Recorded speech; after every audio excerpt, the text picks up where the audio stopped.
ভাই, একটা বিষয় নিয়ে আপনাদের মাঝে আসলাম। গত 15 তারিখে 15ই ফেব্রুয়ারি আমি ঢাকা গিয়েছিলাম একটু ব্যক্তিগত কাজে। তো ঢাকা থেকে ফেরার সময় যে চুনকুটিয়া মানে কদমতলী চুনকুটিয়া থেকে যে আমাদের শরীয়তপুরের যে শরীয়তপুর সুপার সার্ভিসের যে লাইনটা আছে, এখানে আসলাম চুনকুটিয়া থেকে।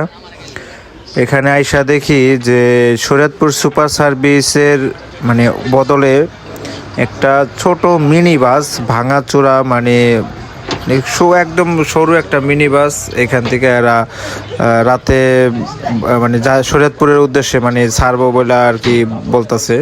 ঠিক আছে, তো এক পর্যায়ে নিরুপায় হইয়া আর কি এই গাড়িতে উঠতে হয়েছে। ভয়ে ভয়ে উঠছি, আর না ওইটাও উপায় ছিল না। রাত বাজে 9:30। তো ওঠার পরে যে আল্লাহ আল্লাহ করে যদি শরীয়তপুর কাজিরহাট পর্যন্ত পৌঁছাইতে পারি তাহলে অনেক মানে আল্লাহর কাছে শুক্রিয়া।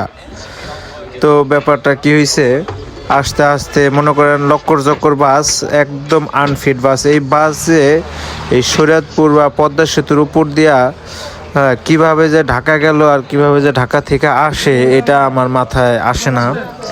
হ্যাঁ, তো আল্লাহ আল্লাহ কইরা পদ্মা সেতু পর্যন্ত ঢাকা চুনকুটিয়া থেকে সাইরা আসার পর পদ্মা সেতু আসতে আসতেই মনে করেন যে বাসের যেই আছে আপনার কি বলে যে যে দরজা, ঠিক আছে, গেট, এই দরজা মনে করেন গেছে ভাঙ্গা, খুইলা গেছে গা।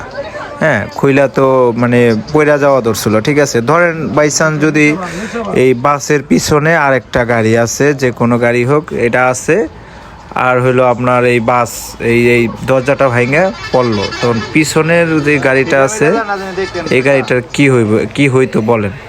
তো শেষ পর্যায়ে এই বাস মনে করেন এই যে কোনো রকম করে গামছা দিয়া বাঁধ দিছে। ঠিক আছে, গামছা দিয়া দরজা বাঁধ দিছে, বুঝছেন মানে কতটা রিক্সের মধ্যে আসছে এবার বুঝতে পারছেন তো। মানে গামছা দিয়া বাইন্দা তারপর হইল গা এই যে এই পদ্মা সেতু পার হইয়া শরীয়তপুরের কাজিরহাটে আসছে। হ্যাঁ, তো আমার কথা হলো যে এই আনফিট বাস কেন যে আমাদের এই লাইনে চলে বুঝতে পারতাছি না। দেখেন শরীয়তপুরের যে